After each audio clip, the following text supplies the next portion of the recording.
sesuai Peraturan Menteri Tenaga Kerja Nomor Per.03-Men-1998. Kecelakaan adalah suatu kejadian yang tidak dikehendaki dan tidak diduga semula yang dapat menimbulkan korban manusia dan atau harta benda.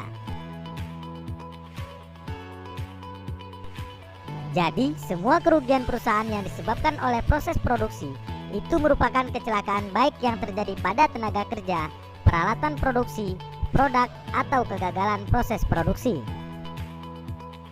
Pencegahan kecelakaan mempunyai tujuan untuk meminimalkan resiko kecelakaan yang terjadi di tempat kerja, agar perusahaan dapat menjalankan proses produksinya dengan aman dan efisien. Adapun ruang lingkup pencegahan kecelakaan ini adalah 1. Antisipasi.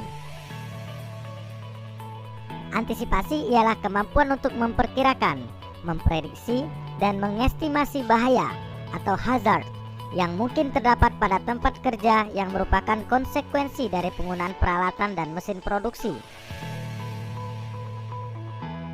Rekognisi adalah mengenal bahaya atau hazard di tempat kerja yang berhubungan dengan pekerjaan dan pemahaman dari efek atau akibatnya terhadap para pekerja maupun masyarakat di sekitarnya. Evaluasi adalah proses pengambilan keputusan yang hasilnya adalah tingkat bahaya atau hazard dalam proses produksi. Proses evaluasi digunakan sebagai pendekatan dasar dalam menentukan tindakan pengendalian yang akan diambil. Pada tahap evaluasi ini dilakukan justifikasi melalui pemeriksaan peralatan dan mesin dengan membandingkannya dengan standar peraturan yang berlaku. Pengendalian adalah merupakan proses untuk menurunkan tingkat resiko bahaya atau hazard yang mungkin diterima oleh pekerja yang dapat mengakibatkan kecelakaan. Ada beberapa contoh teori kecelakaan yang ditemukan seperti The Domino Theory oleh William W. Harridge. Dalam teori Harridge menyatakan bahwa 88% dari kecelakaan disebabkan oleh pekerja, 10% disebabkan oleh pekerjaan, dan 2% karena takdir Tuhan. Namun pertanyaannya adalah, apakah kita akan pasrah pada takdir? Takdir memang tidak bisa dirubah, tapi ada yang bisa kita rubah kalau kita mau berusaha, yaitu nasib. Itulah makna dari penerangan keselamatan dan kesehatan kerja atau K3 yang sesungguhnya, yaitu merubah nasib menjadi lebih baik.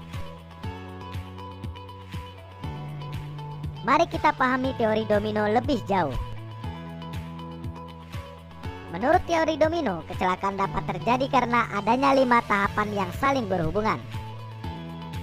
2 tahapan ada di luar perusahaan, yaitu lingkungan sosial atau latar belakang dari tenaga kerja dan sifat-sifat individu tenaga kerja.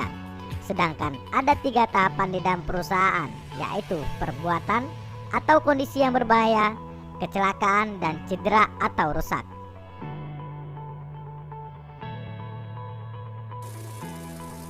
Coba kita perkirakan seandainya tenaga kerja sebelum bekerja tidak pernah mengenal K3. Kemudian pekerja ini bekerja di perusahaan yang belum menerapkan K3. Maka yang akan dihadapi si pekerja adalah perbuatan atau kondisi yang berbahaya. Apabila hal ini dibiarkan, maka kecelakaan akan sering terjadi dan korban pun berjatuhan, dari yang ringan sampai yang berat, bahkan kematian. Kita bisa mencegah kecelakaan ini dengan berusaha meminimalkan resikonya dengan cara menghilangkan salah satu tahapannya, yaitu tahapan yang ketiga dengan mengendalikan perbuatan dan kondisi yang berbahaya sehingga pekerjaan dapat menjadi aman dan nyaman bagi tenaga kerja.